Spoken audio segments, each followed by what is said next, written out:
Hello, trainees. Welcome back to our CELTA Unlocked course. Today, we're going to talk about Module 3, Grammar and Vocabulary, the CELTA way. Now, I know those two words, grammar and vocabulary, can trigger a certain reaction. Some of you might be thinking, I'm not a grammar expert. I don't know the rules well enough to teach them. That's fine. That's very normal. And honestly, that's not what this session is about. Whether you are an expert or not, that's not our business today. What we are going to do today is give you a system.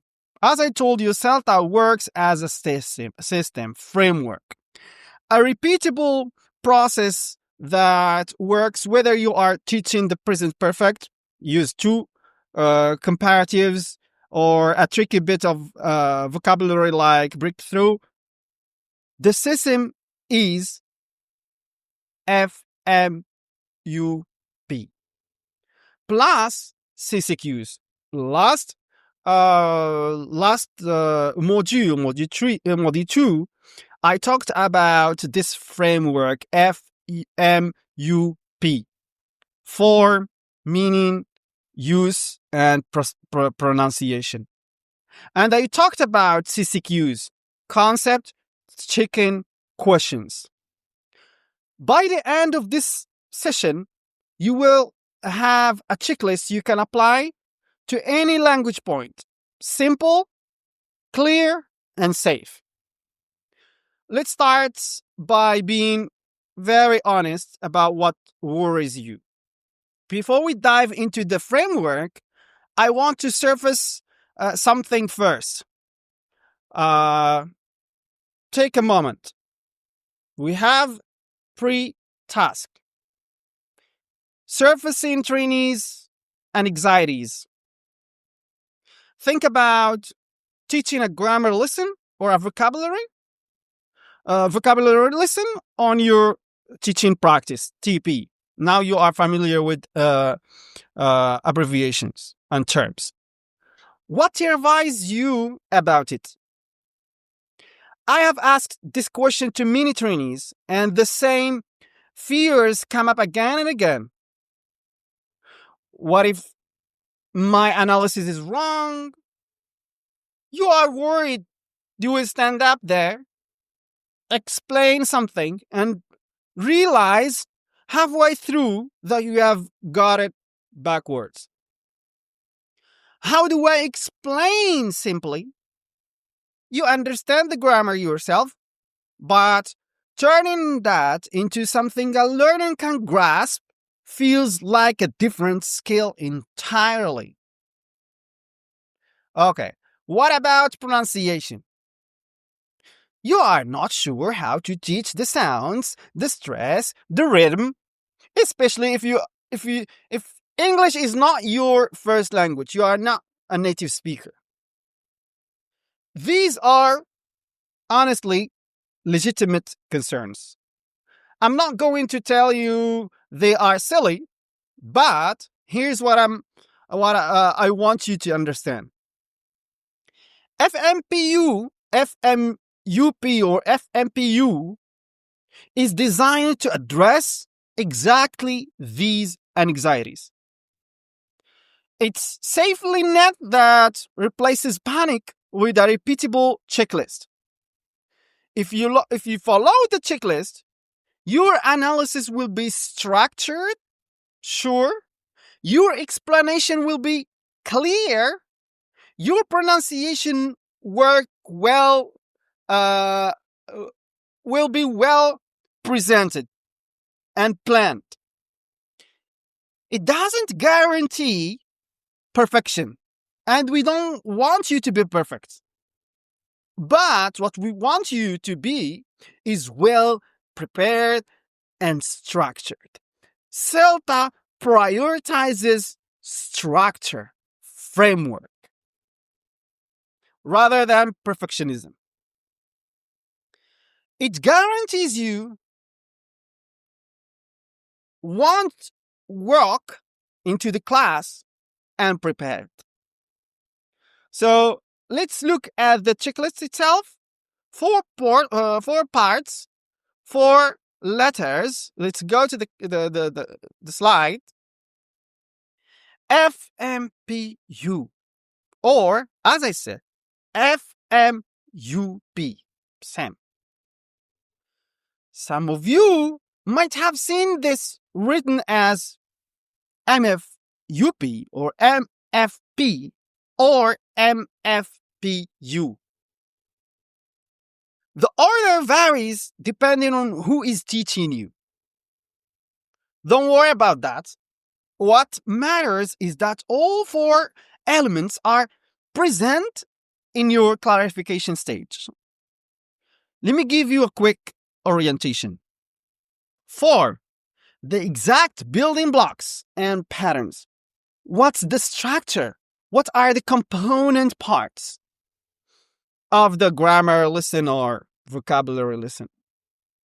Meaning, the concept in plain English, but not dictionary. CELTA always thinks of communicative approach, but not like a robot. You go to the dictionary and check for the meaning, and that's all. No, but the concept you have to let your students elicit. You have to elicit the meaning first from students. You have to let them speak. You have to let them try. You have to let them guess the meaning from the context first. Try to give them guesses. Try to give them try to elicit answers from your students, but not giving them just straight definitions from the dictionary, which is not liked by tutors, CELTA tutors. It's a simple, student-centered, friendly explanation of what this language actually means. Okay? So no dictionary used here. The use. When and why we choose this language over alternatives. Here we have discourse analysis, context, register, appropriacy, etc. The use, context, register, appropriacy. All these terms are very important, and you have to go and check these terms in ELT book by Scott Thornberry. Okay? You're gonna find everything there. Pronunciation, stress, weak forms, linkings, how does this language actually sound when real people say it? So you have to mimic the real world. You have to do it exactly when you are speaking. Not like when you are writing and you read what it is written. No, but you have to do it, to mimic it. You have to copy spoken language. And you have to let them speak fluently, or copying you exactly when you are speaking. Because the target is to help students to speak as if we are in real life. Communicative approach. That's what they need. You have not to teach language, but you have to let students use how to use language, help them how to use the language. This is a very important point, and CELTA tutors really like this approach. The goal of the FMUP or whatever, FMPU or FMP, is to replace academic jargon with classroom ready clarity. You are not writing a linguistic essay. You are preparing to help someone understand and use a piece of language. This is the communicative approach. This is why we learn any languages, actually. Is to speak the language you learn. Okay, you have You have thousands of papers, you have thousands of comprehensible inputs, but you can't use the language. Means you are just wasting your time and efforts. But we have to help learners to use the language. So every language item, grammar or vocabulary, can be broken down using these four lenses, or three lenses. Let's take them. Let's take them one at a time. We will start with meaning, because this is where a lot of trainees go wrong. So let's go to number one. Meaning is not a dictionary entry, as you see here on the slide. Let me say it. Let me say it again, because it's important. When I ask you to clarify meaning, I'm not asking you to recite a definition from a Cambridge Dictionary or Oxford. That's not what learners need. What they need, as I said, is a 2 or 3 bullet, student-friendly concept. For example, take use to. If I ask you what use to means, how would you explain it to your students? If I ask you, or students asked you, how would you present this? How would you clarify this? The meaning of use to. You might say something like, it's a semi-modal verb used to express past habits or states that are no longer true in the present. That's accurate. That's fine. It's completely useless in a classroom. Here is the student-friendly version. Used to means, number one, past habit, repeated action, no longer true now. 3 ideas. Simple language. That's what goes into their minds, into their heads. Past habit, repeated action too, and no longer true now. This is the meaning of used to. Past habit, it's a past habit. Repeated action, and no longer true now. Very simple language. It sticks into their heads. Now, how do you deliver this concept? You don't just say it, but instead you show it. And CELTA tutors really like this. You show it. How? And they like this technique. Timelines. They really love timelines. Draw a line. Mark the past. Show the action happening repeatedly. Then show it stopping. Visual, clear, then memorable.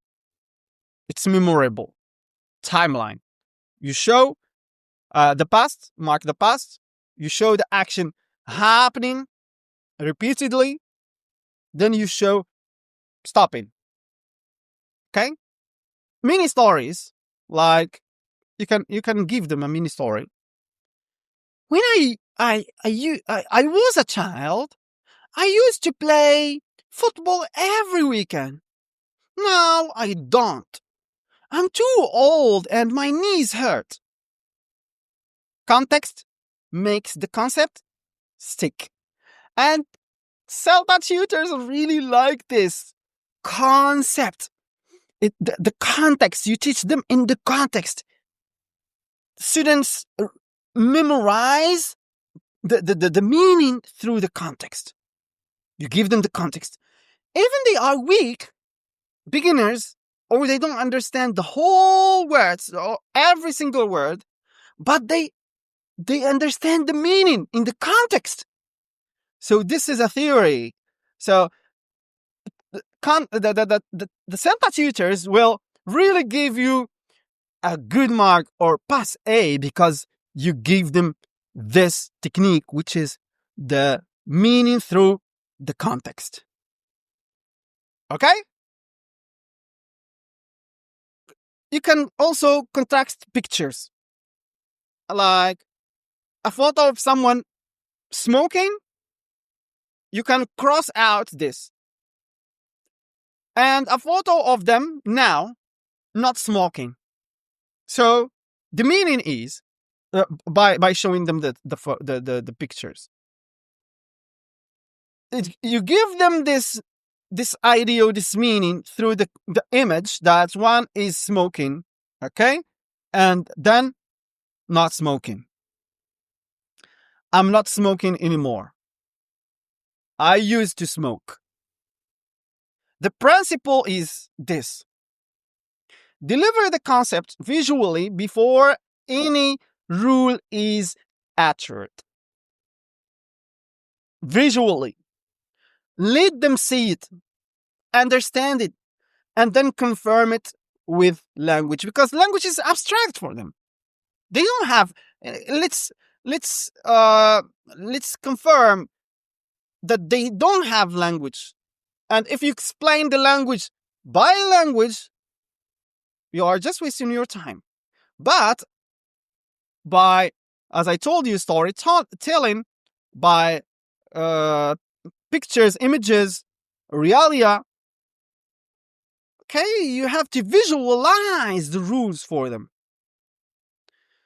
All right, let's move on to the next slide. Once the meaning is established, we move to this concept, the building blocks. For example, the form here is about structure and pattern. What are the pieces and how do they fit together? For example, for use to, we have three forms to cover: positive subject plus a used to plus verb or base verb or infinitive. I used to play football. She used to live in London. Negative subject plus didn't plus used to plus base form bare infinitive. She didn't use to smoke. Question: did plus subject plus used to plus base verb. Did she use to smoke? Did she use to smoke? Notice something here. In the negative and question, it's used to, no D. That's a common learner slip, and it's worth flagging, huh? If you do this, CELTA tutors will really love you. I didn't use to do something or to smoking or something. I didn't use to. Is wrong. We all know is wrong, but you have to mention. You have to mention it, okay? I didn't use to is the correct one.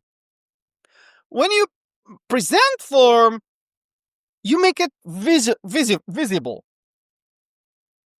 Maybe a substitution table on the board, a structure box in their handout, color coding if you want.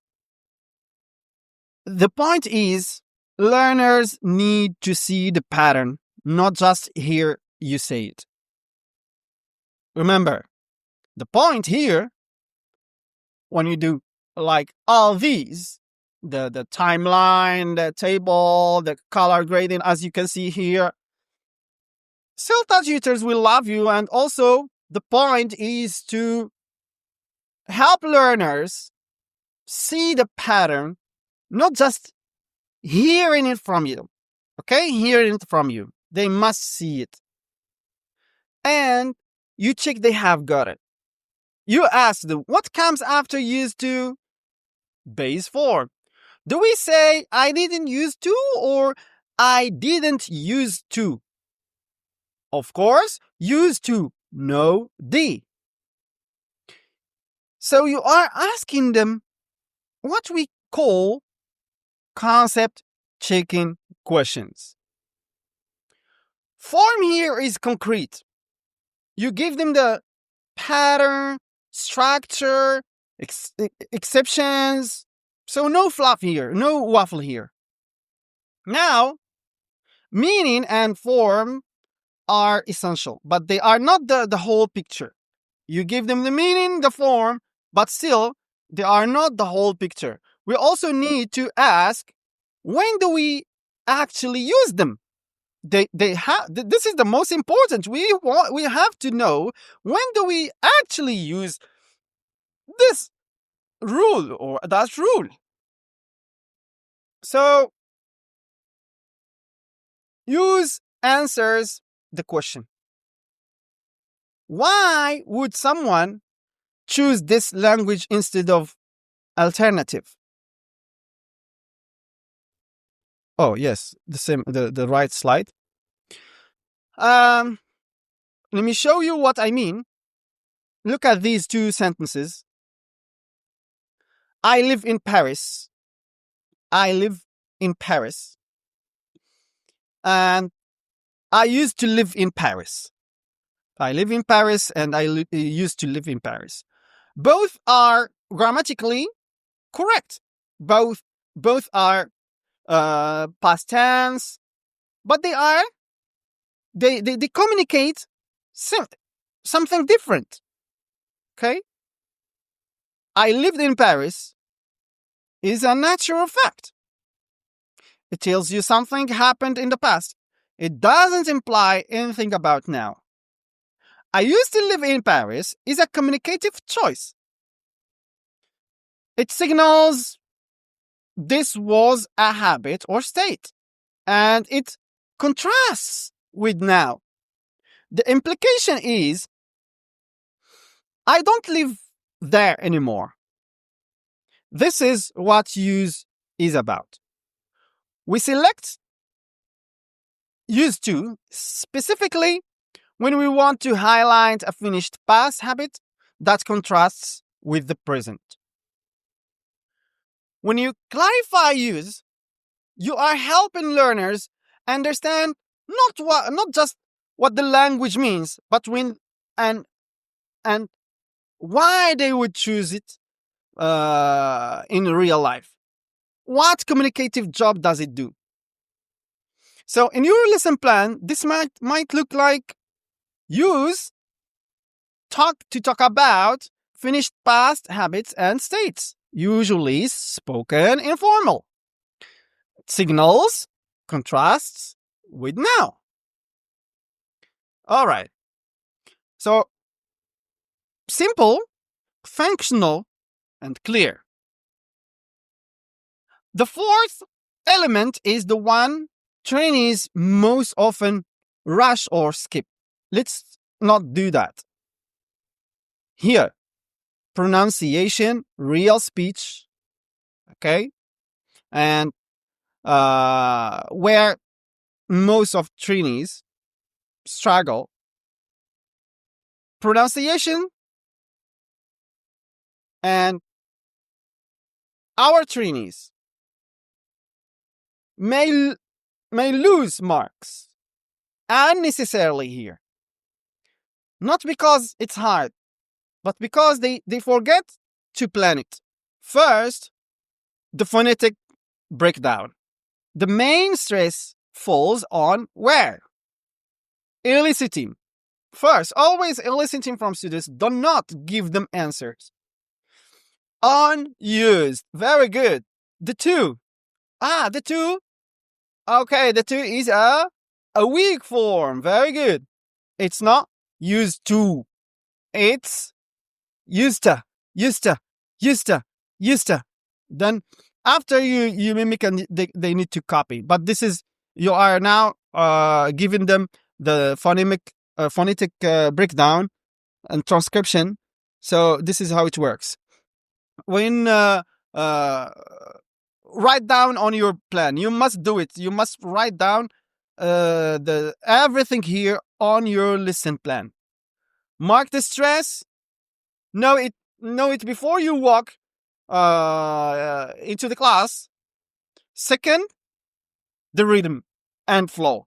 In natural speech, used to doesn't sound like two separate words. It flows together. Used to play, used to play, used to play, used to live, used to live.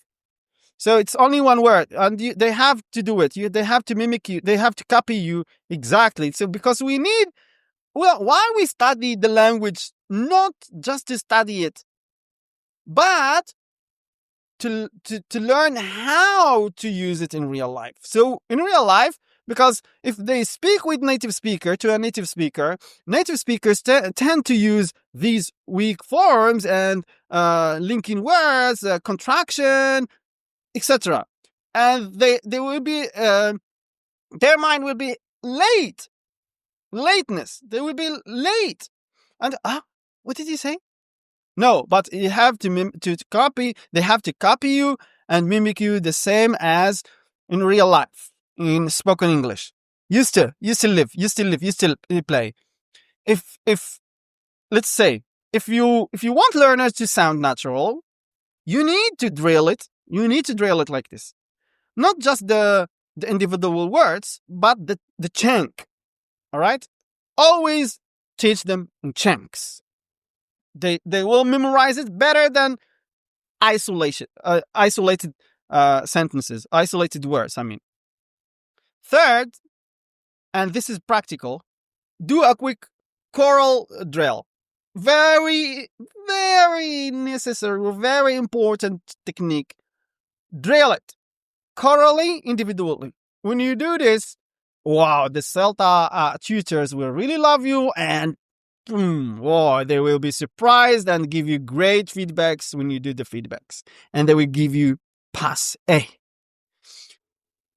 Drill it for 30 seconds. Model it. I used to play football. I used to play football. I used to play football. I used to. Used to. Gesture for the class to repeat. Always individually, chorally, individually. Choose, but better. Always start with chorally, individually. And yeah, do it maybe 2 or 3 times. Then move on. It doesn't take long, but it signals to your teacher that you have thought about pronunciation, and it gives learners a chance to actually say the language before they are asked to use it in practice activities. All right? Underline the stress. Always, these are techniques, underline the stress on the board. Main stress. Highlight the weak form. Equip learners for natural chunks. Use colors. All right. All these, all of these techniques absolutely will help your learners. Absolutely, or absolutely will help your learners. That's pronunciation when it is done properly. So that's FMUP or FMPU. But there is a tool that ties meaning together and proves understanding. What is it? Can you guess? I already talked about this. Let's talk about CCQs. Here is the slide. Guys, if MPU or FMUP gives you the content of clarification, the content. CCQs give you the proof that it landed. All right? Here's how they connect. Your FMUP analyzes, identifies. Right? What's the form? What's the meaning? When do we use it? How do we pronounce it? Okay, analyzes and identifies. Your CCQs then test whether learners have actually understood the meaning and use, not just nodded politely. Like yesterday, I had a class with grade 9, and my TA, teacher assistant, he always asked students, "Do you understand? Do you understand? Do you understand?" But because he is not well trained, he's still a student at university. So I was asking, oh my God, he's asking them, "Do you understand? Do you understand?" But I know, CELTA. Oh my God, he's not well trained and he doesn't know this technique. I might need to help him with this technique. Concept checking questions and never say, "Do you understand?" Of course, they will nod politely, yes, and because they are afraid of many things. This is the affective filter of Stephen Crash, and you have to lower the affective filter, the anxiety. And one of the sources of the anxiety is asking students, "Do you understand?" Of course, they will not say, "Oh no, teacher," because they are afraid of saying no, and you will ask them, and maybe some not well trained teacher will like underestimate them or will put much pressure on them or may laugh at them. So wise, they will choose, "Oh, okay, I understand." They nod their heads politely and move on. So this is a very great technique to use. Yeah, so this is the flow. FMUP, analyzes, leads. Analyzes and leads to effective CCQs, which lead to clear student understanding without asking this useless, "Do you understand?" So focus on simple, clear analysis. This technique, FMPU, focuses on avoiding complex jargon, avoiding using "Do you understand?" So every language item can be deconstructed in under 5 minutes if you use this system. And CCQs are your safety net. They prove that students truly grasp the concept, but not just the words. Right? Okay. So let's define exactly what CCQs are and why they matter so much. And CELTA tutors really, really love CCQs. All right. Okay. Up.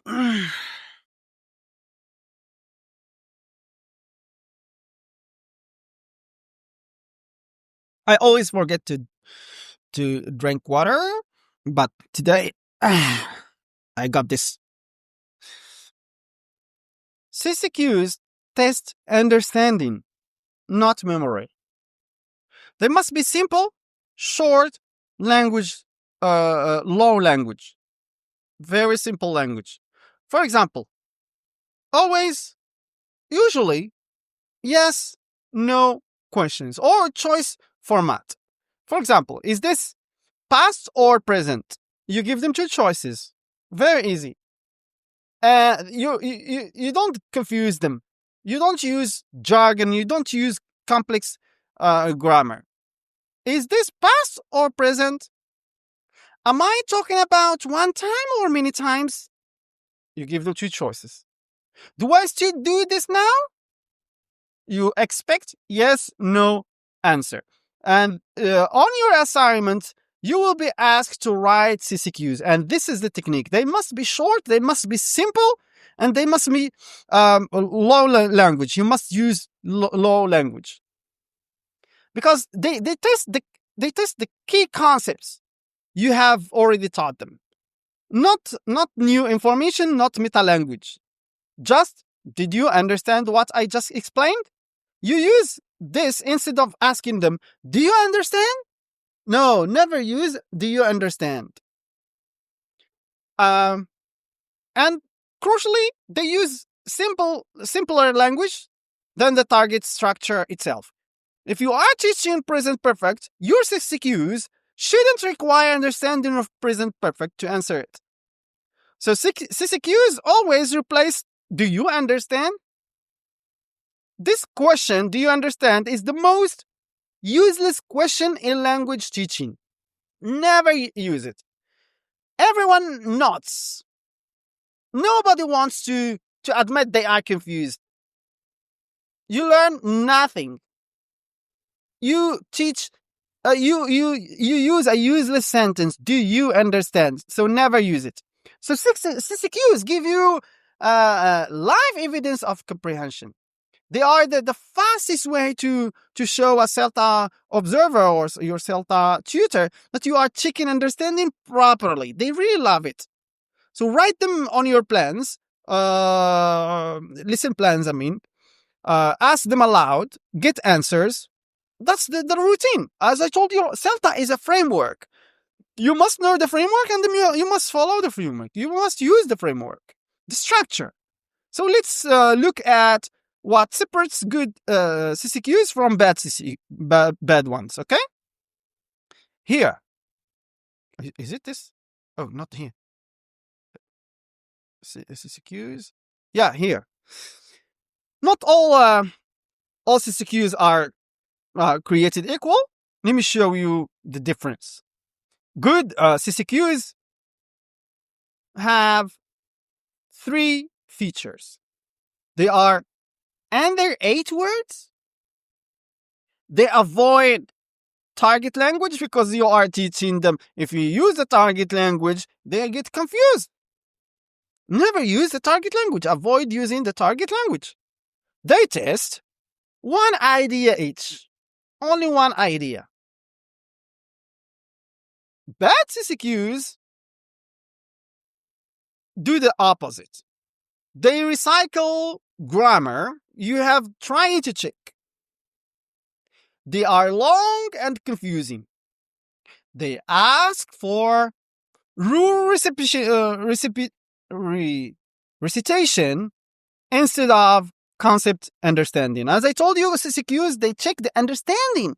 Why we need to ask recitation for instead of concept understanding? Let me give you an example. Target sentence. She has lived here for 5 years. What are good CCQs? Did she start in the past? Yes, because you must expect yes or no. You have to write your CCQs to expect only yes or no. Does she live here now? Yes. Short, clear, and 1 idea each. Bad CCQs, look at this. Can you tell me what the structure is for actions that began in the past and continue to the present? That's not a concept check. That's asking them to explain the rule back to you.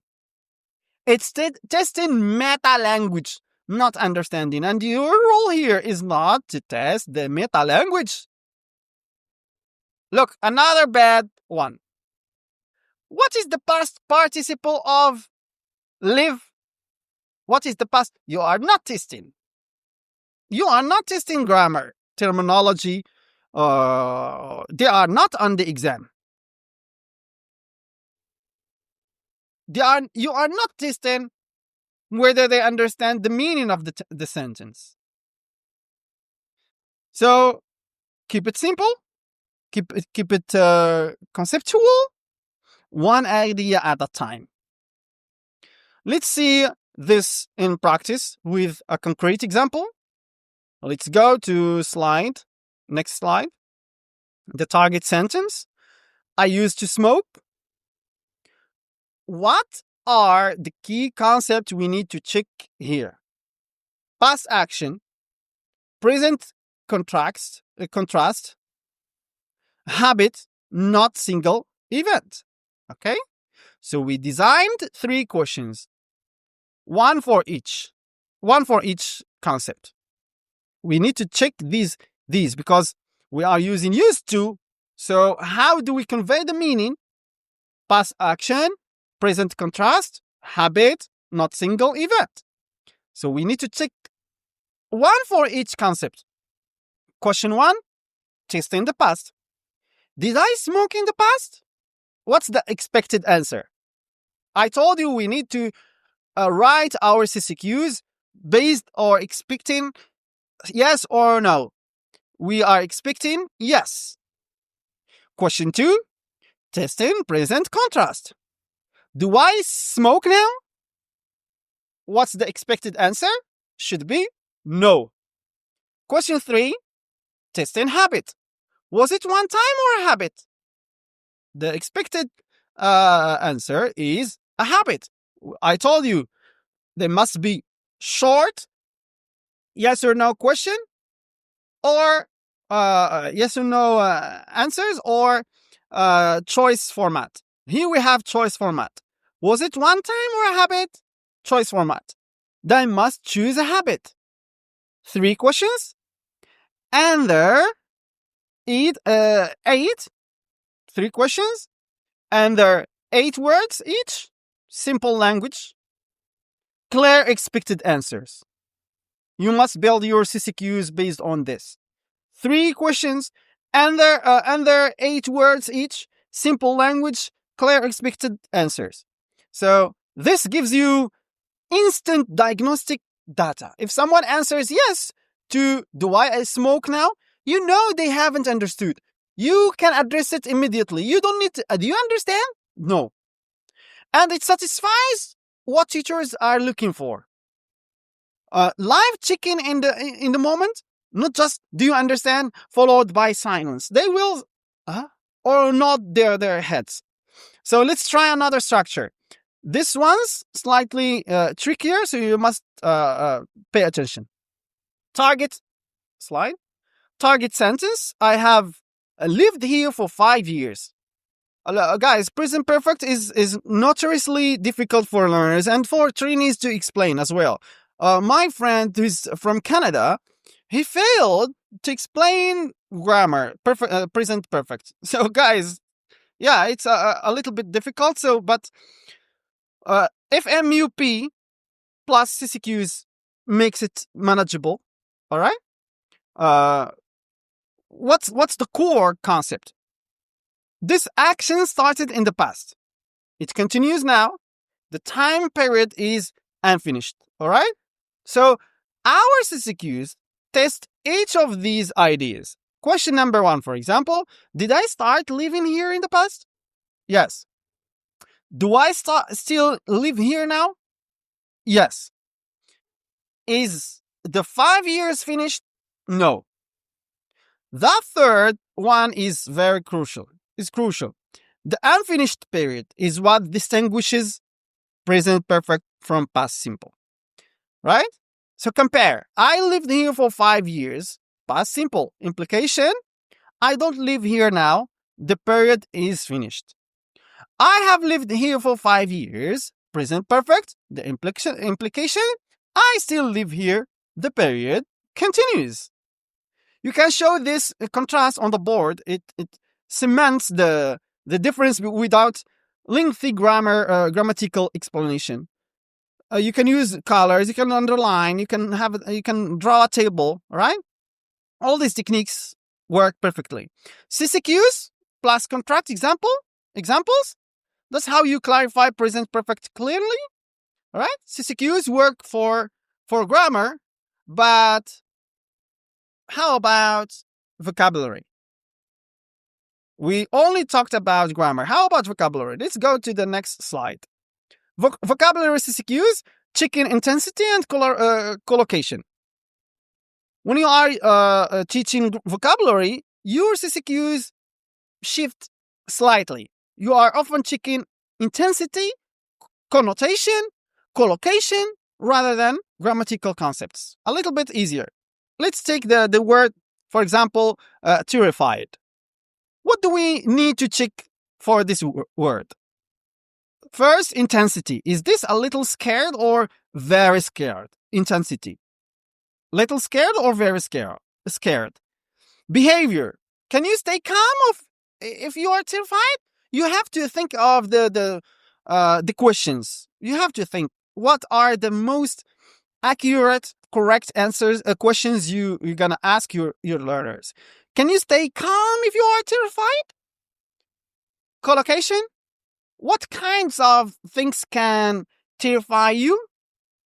What kinds of things can terrify you? CCQ is like this. Am I very scared or a little scared? Two choices. Very. Can I stay calm? No. You are two. Yes, no.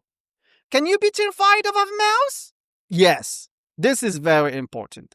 The third one checks whether learners understand that you can be terrified even of small things.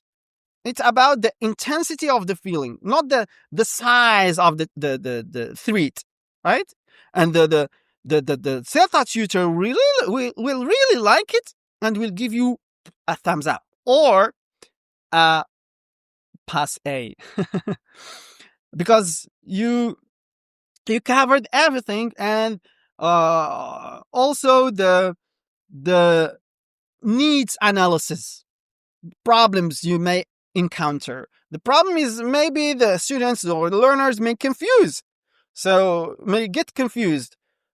yeah, you clarify this, which is really good. As I said, the purpose of vocabulary CCQs is to verify connotation, appropriacy, but not dictionary definitions. Avoid using dictionary, right? You are preparing students for real world use, not just teaching them grammar and vocabulary, and that's all. So let's give you a formula you can copy paste for any lesson using CCQs and stuff. Here is a 6-step routine you can use every time you write CCQs. So step 1, list the key concepts. Go back to your FMUP analysis. What are the 2 to 4 ideas that define this language point? Step 2, turn each concept into a yes or no or choice questions. Yes or no formula or choice format. Not explain the rule, just is this true or false? Keep it simple, short, simple, lower language. Step 3, simplify the language. Use easier terms than the target language. Never use the target language when you explain the target language. Step 4, limit length. 5 to 8 words maximum, okay? Right? Step 5, plan quantity. 2 to 5 questions is usually enough. You don't need 10. Step 6, write expected answers. Yes or no. You have to write everything on your lesson plan. That's why CELTA is really amazing. Write also the choice you expect. So before you teach, run through this checklist. Are my CCQs shorter than the target language? Did I avoid grammar jargon? Did I do they test understanding, not memory? Can a student answer with 1 word? Did I write them in my lesson plan or not? If you tick those boxes, your CCQs are ready and you are good to go. All right? So let's practice this with another structure. Let's go to this slide 15. All right. The target language here, she is going to start a new job next month.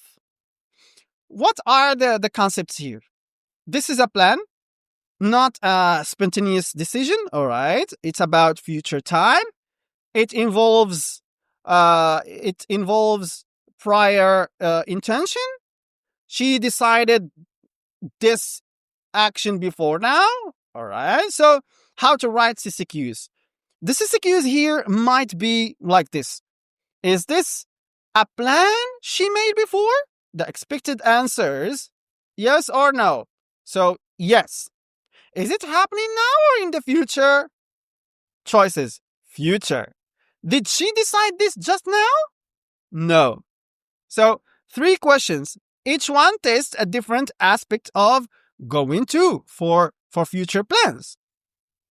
If you were, for example, in a training session right now, I would give you 2 minutes to draft these yourself before showing the answers.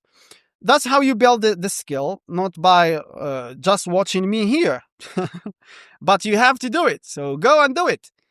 Of course, by practicing it. When you are planning your TPs, give yourself time to write CCQs properly. They are very crucial. They are crucial, important. Don't leave them there until midnight, the night before. You're gonna get in trouble. So please avoid this and plan your CCQs ahead. Let's pull everything together with a full worked examples. Slide 16. All right. This is what a complete language analysis looks like. Use this as a model for your own planning.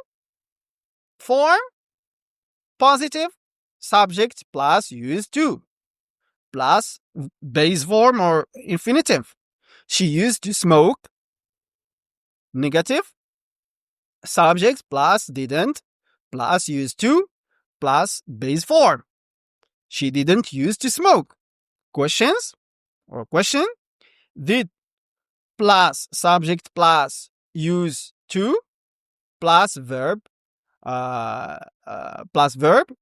base form verb. Did she use to smoke? Short answer, yes, I did. No, I didn't. The meaning. Past regular habit or repeated action. A period of time in the past. Not true now. There is a contrast. The use. We use used to talk about finished past habits and states. It signals contrast between past and present. All right? It's more common in speaking and informal writing. Let's move to pronunciation. Used to equals to used to. Weak form on to. You have to clarify this. As we covered, stress falls on used, and the main verb, I used to play football. The rhythm, maybe da da da da. Natural chunking. CCQs. Did I play football many times in the past? Yes. Do I play football now? No. Is this about a habit or one single time? A habit. Okay? That's everything your teacher needs to see. Form, meaning, use, pronunciation, CCQs, all in one place. Plan them, write them carefully. They are very crucial. They are very important. Crucial, necessary, and they give you pass A easily. Here is another example, this time with vocabulary. Let's apply FMPU with vocabulary to use vocabulary items like breakthrough. Noun, the form first is a noun, countable, a breakthrough, 2 breakthroughs, common, collaboration, collocations, make a breakthrough, not do a breakthrough, major breakthrough, scientific breakthrough, technological breakthrough. You have to give the meaning, context, like make mistakes, not do mistakes. All right? Meaning, a sudden, important discovery or development that solves a problem. It often comes after a long period of little progress. It implies significant positive change. Okay. Use, positive connotation. Used in formal or semi-formal context. News reports, academic papers, business presentations. Not typically used for small, everyday improvements. Pronunciation, you write the phonemic transcription. Stress on the first syllable. Breakthrough. breakthrough, and you highlight it, use colors. Okay. Here is the CCQs. Is a breakthrough a small improvement or a big improvement, or a big one? Big. Does it usually happen quickly or after a long time? After a long time. Is it usually good news or bad news? Good news. Same framework, different language item. The process is identical. Follow the framework and you're good to go. Let's see how FMPU supports a different teaching approach like guided discovery. We studied guided discovery before, so let's see. If MPU isn't just for presentation style teaching, it's also underpins the guided discovery. Here's how it works with comparatives. Step 1, provide context. 2 photos, a village, use realia photos.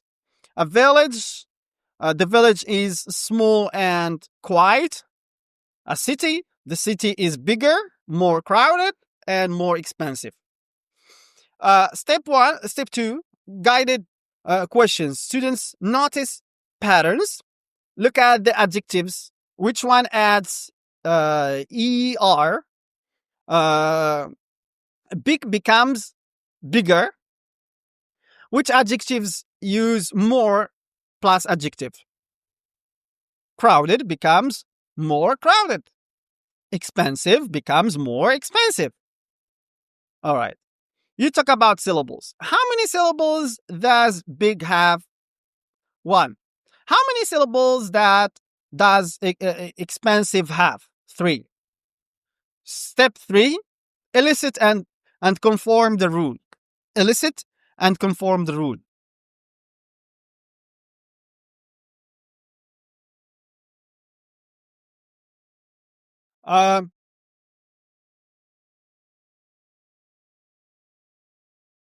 What do we do with the short adjectives? Add ER. Okay.